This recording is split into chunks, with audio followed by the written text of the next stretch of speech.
Years ago, I hit a wall in my walk with the Lord. I was a youth intern at the local church that I was serving at Sam Houston State University.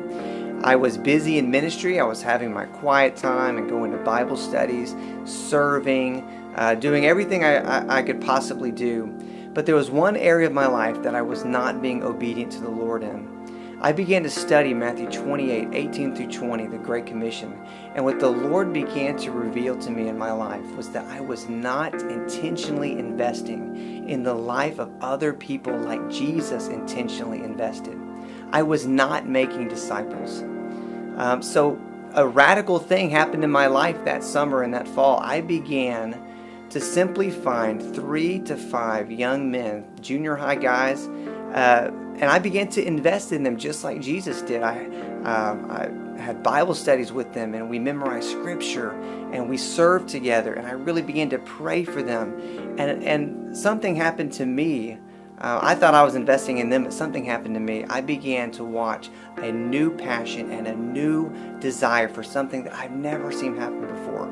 A joy came into my life in the process of making disciples that I believe most church members, or at least a lot of church members, have never experienced in their life because they've never intentionally invested in the life of another. Maybe they think you got to be super spiritual in order to do that. You don't have to be super spiritual. You just have to be obedient. So let me ask you this. If Jesus Christ were to ask you, are you intentionally making disciples?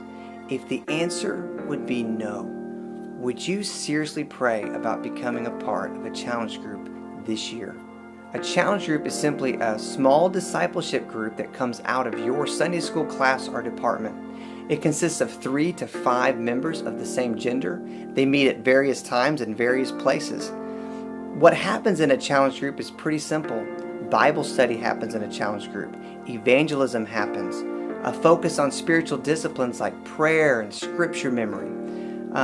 But probably the greatest thing that happens in a challenge group is an overall sense that this is what we're focused on. We want to make disciples, and we're going to hold each other accountable that we all become disciple makers.